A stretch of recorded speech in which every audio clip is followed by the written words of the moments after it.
नाम मतलब कि उस मंच से ही भुला दिया गया। आप देख रहे हैं जिनके नाम से ये सब शुरू हुआ, जिनके नाम से यहाँ लोग आए थे। हम बताएंगे उसके क्या चाहिए। हाँ। कलाकारी है उसमें। हाँ, हाँ। ये सारा का सारा प्रोटेस्ट एक फंडिंग पे हुआ था। अच्छा। जो आदमी 15 दिन पहले हाँ। अमेरिका में बैठ के हाँ। ये भारत के अंदर डिक्लेयर करवा सकता है हाँ। कि भाई मैं 6 जून को मैं प्रोटेस्ट करने जा रहा हूँ हाँ। है भारत के अंदर, हाँ। तो अमेरिका में बैठा हुआ भारत में आने के बाद इतनी जल्दी एक दिन के आया और एक दिन में इतनी भारी भरकम पब्लिक इकट्ठा करने का मतलब क्या है? इसका मतलब तो बिल्कुल साफ होता है कि सोची समझी साजिश थी। यहाँ उनके कार्यकर्ता लगे हुए थे उनको इकट्ठा करने में कि उसमें इसमें सारे लिप्त हैं। ये राहुल गांधी के भी पीछे नहीं है। हालांकि वो सामने नहीं आए थे राहुल गांधी जी, लेकिन पीछे नहीं पवन खेड़ा जी तो आए थे हालचाल पूछने के लिए सोनम जी का। मैं क्या कह रहा हूँ, राहुल गांधी जी भी पीछे नहीं थे इस जंतर मंतर के उसमें, क्योंकि राहुल गांधी को किसने लेटर लिख दिया भाई तुम प्रधानमंत्री के घर पे चले जाओ। वो अपने विवेक से बच्चों के लिए चिंतित थे, वो इतने ज्यादा छात्रों के लिए चिंतित। मैं ये कह रहा कितने बार आए भाई जंतर मंतर पे बताओ, छात्रों का आता पता लेने कितने बार आए, छात्रों को कितने बार जूस पिलाया आकर के, उनकी सुध बुध पूछी कभी आके आए क्या? प्रियंका गांधी जी आई, प्राइम मिनिस्टर के घर पे पहुंचने का क्या मतलब रह गया था भाई? जब तुम बच्चों की सुध बुध नहीं ले सकते, जंतर मंतर तक नहीं आ सकते और आप एकदम से टारगेट कर रहे प्रधानमंत्री को, अरे कौन सी राजनीति लड़ रहा है? आप बेवकूफ समझ रहे भारत की जनता को। ये सारी की सारी इस देश को बर्बाद करने की चीजें हैं, क्योंकि ये राहुल गांधी पहले भी एक बार नहीं, राहुल गांधी जी पहले भी कई बार कह चुके कि अगर मोदी को उतारने के लिए हमें हमास की भी मदद लेनी पड़े तो हम लेंगे। उस समय पे क्या था है? बट एक चीज और, अगर हमारी सरकार आई तो हम 370 फिर से लागू करेंगे, बोला था राहुल गांधी जी ने है? और उसका राज्य का भी दर्जा, सुन तो लो, राज्य का भी दर्जा दिलाएंगे। फिर दूसरी बात, अगर हमारी सरकार आई तो हम वक्फ बोर्ड को फिर से मजबूत को बनाएंगे और इसको आगे बढ़ाएंगे। क्या है? केजरीवाल जी आते हैं 100 करोड़ रुपए यहाँ किसको देते हैं? मुस्लिम कब्रिस्तानों के नाम पे देते हैं, डोनेशन करते हैं, देते हैं ना अपनी सरकार में। लेकिन हिंदुओं के लिए कितने? यहाँ दिल्ली के हर मौलाना को सैलरी देते था केजरीवाल अपने शासन में, लेकिन मंदिरों के, गुरुद्वारों के और चर्चों के किसी भी सेवादार को 1 रुपया नहीं देता था। तो ये सारी सोचने वाली बात है। जो ये सारे जितने दलाल थे ना, ये दलाल है, ये इस देश को बर्बाद करने वाले। जनता ने तो चुना ना उन लोगों को। एक मिनट बात सुन लो, एक मिनट मेरी बात। जनता ने तो दिल्ली से बाहर फेंका अब केजरीवाल को, कांग्रेस को भारत से बाहर फेंक दिया, जनता ही तो है। मैं कब कह रहा हूँ, यूपी में से अखिलेश यादव को बाहर फेंक दिया, बंगाल में से ममता बनर्जी को बाहर फेंक दिया। भाई तुम एक समुदाय के लिए काम करेंगे तो दूसरा समुदाय तुम्हारा उससे भी 4 गुना बड़ा भी है और मजबूत भी है। तो आप से बड़ा मूर्ख इस देश के अंदर नहीं, इस वर्ल्ड के अंदर नहीं।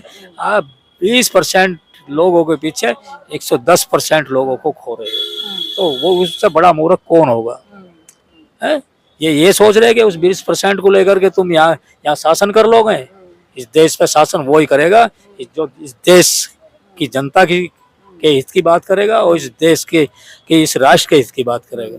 यहाँ वे गुंडे शासन नहीं करेंगे जो कि रोज विरोध हमारे लोकतंत्र के मंदिर का करते हो, इस देश में रोज पत्थरबाजी कराने की स्कीम बनाते हो, योजना बनाते हो। वे इस देश के ऊपर शासन नहीं करेंगे, शासन वे ही करेंगे जो इस देश को आगे बढ़ाने की सोच रखते। सोनम वांगचुक जी इस पूरे दशा में कहाँ लुप्त कर दिए गए? ऐसा है जी, ये तो एक वो था इनके लिए, एक अन्ना हजारे दूसरे, अन्ना हजारे मानो समझो। अन्ना हजारे भी लोग तो बोल ही रहे थे, लोग तो सोशल मीडिया पे है ही। अन्ना हजारे थोड़ा सा फिर भी उनका नाम आ जाता था, लेकिन ये तो ऐसा गुम हो जाएंगे जैसे गधे के सिर पे से सींग गुम हुए थे ना। सोनम वांगचुक तो ऐसा गुम होगी है, अभी से कौन नाम ले रहा है इनका? कोई भी नाम नहीं ले रहा। मन से ही नहीं लिया उन्होंने, मन से ही नहीं लिया, जबकि उतने दिन की हंगर स्ट्राइक पर वो थे और सब कुछ हुआ। हाँ, और लोग बाग उनके आह्वान पर उनको मिलने के लिए, उनको देखने के लिए, बहुत से बच्चों से मैं मिलती थी, बोले हम सोनम सर के लिए आए, हम सोनम सर से मिलना चाहते थे, हम सोनम सर को देखना चाहते थे। तो बात सारी की सारी वो चीजें है। लेकिन जब धर्मेंद्र जी का इस्तीफा हुआ तो उस टाइम में कहीं इस तरह का कोई जिक्र हुआ ही नहीं, तब से लेके अब तक देख लीजिए कितने दिन हो गए हैं। मैं आपसे एक अहम चीज बताऊं, मैं इसी दिल्ली के अंदर था, 20 जुलाई की बात है, अभी जो 20 तारीख गई है, जिसमें दिल्ली के अंदर दंगा भड़का था छात्रों और पुलिस प्रशासन के बीच में, जो पत्थरबाजी या कुछ भी दंगा का रूप लिया गया था, जो छात्रों की तरफ से छात्रों को बदनाम किया गया था उसमें, लेकिन पत्थर फेंकने वाले कुछ लोग और थे उसमें। लेकिन मेरे देश का छात्र कोई भी पत्थर मारने वाला नहीं होता है, मेरी सोच है। मेरे देश का छात्र कोई भी हाथ में पत्थर नहीं उठाएगा, गन नहीं उठाएगा, लाठी डंडे नहीं उठाएगा। सारे के सारे वे थे जो उनसे इस चीज से दूर है, एजुकेशन से दूर है, उन लोगों की ये चीजें थी जिन्होंने अपदरता फैलाई। अब सोच देखने वाली बात ये है, 20 तारीख को प्रदर्शन का लास्ट छोड़ना था, लेकिन प्रदर्शन सही मायने में स्टार्ट ही 20 तारीख को हुआ था इनका। है? भड़का दंगा कुछ भी कहो उसको, पत्थरबाजी लाठीचार्ज कुछ भी कहो, वो स्टार्ट उस दिन से हुआ। भाई 1 महीना तक तुम रोड पे पड़े रहे हैं, शांतिपूर्वक करते रहे। 14-15 तारीख को आह्वान किया, 20 तारीख को हम संसद मार्च करेंगे शांतिपूर्वक तरीके से, प्रॉपर स्टेटमेंट थी ये सोनम जी की। हर बाजी शुरू हो जाती है जंतर मंतर से ही, वो बहुत दूर होता है। फिर सुनने में आता है कि कोई उस बॉर्डर पे दंगा हो गया तो दिल्ली के उस बॉर्डर पे दंगा हो गया, उधर से लोग आ रहे, कोई यूपी में हुआ तो कोई गुजरात में हुआ, कोई महाराष्ट्र में हुआ तो कोई कहीं हुआ। तो ये देखिएगा एक दिन एक समय में पूरे देश के अंदर आग लगाने वाली बात थी। तो ये सोची समझी साजिश नहीं थी तो क्या। लेकिन वो तो कह रहे हैं ना जैन जी जाग गया, वो तो जैन जी के नाम से सारा काम था ना। जैन जी तो राहुल गांधी भी इनका सबसे ज्यादा घोटाले इस देश के उसमें उसके परिवार पे है। यहाँ तक की बात है 17,000 प्लस सिखों की हत्याओं के जिम्मेदार वे, इस देश में ब्लास्ट कराने के जिम्मेदार वे, इस पूरे देश के अंदर पत्थरबाजी, गुंडागर्दी, रेप, लूटमार, चोरी चकोरी सारे कराने के जिम्मेदार है। उसको क्यों नहीं ठाकर डाला इन बीजेपी वालों ने अंदर? अगर ये सत्ता में है तो नहीं डालना चाहते, क्योंकि बैठ के पार्टी मनानी है सबको साथ में है। जब इतने सारे मुकदमे उसके ऊपर, रोज वो अपशब्द बोलता है, कभी महिलाओं की तरफ आंख मारता है, कभी कुछ करता है, कभी लोकतंत्र की पे सवाल उठाता है, बेइज्जती करता है हमारे लोकतंत्र की, कभी विदेश में जाकर बेइज्जती करता है, देश की अपमान करता है। तो ऐसे आदमी को क्यों नहीं एक्शन लिया गया भाई अब तक है? या कोई नाथुराम गोडसे आएगा उसके लिए भी ये सोचने वाली बात है। यहाँ जो सत्ता में लोग बैठे वही ऐसे हैं सब। पर क्यों नहीं बंद किया? सबसे ज्यादा उसकी माँ बेल पे चल रही, उसकी बहन बेल पे घोटाले में, वो खुद बेल पे, रोज वो बदतमीजी करते रहते हैं ये है। रोज देश की जनता का अपमान, रोज हिंदुओं के देवी देवताओं का अपमान करते हैं है? देश के प्रधानमंत्री की माँ तक को गाली दिलवा देते हैं अपने मन से। क्यों नहीं इन पे एक्शन लिया जाता? तो मेरा कहने का भी साफ मनसा मेरी ये है, मतलब तो भैया इन पे कानून लेके आओ, ऐसे लोगों पे ऐसा कानून लेके आओ तो एक तो यहाँ कोई गंदी हरकतें ना हो, कोई बिना परमिशन के कोई प्रोटेस्ट ना हो, या अपनी पुलिस प्रशासन को सख्त करो, या यहाँ के शासन को कुछ भी, या अपने शासन को सख्त करो, कुछ भी करो, या ऐसा बिल लेके आओ। अब सत्र भी चला हुआ है, शासन तुम्हारा है, फुल बहुमत में सरकार है। अब ये तो है नहीं कि आप छड़ियों पे खड़े, हाथ तो छड़ियों पे नहीं है, हाथ तो मजबूत हो ना, लेके आओ। क्यों नहीं लेके आ रहे?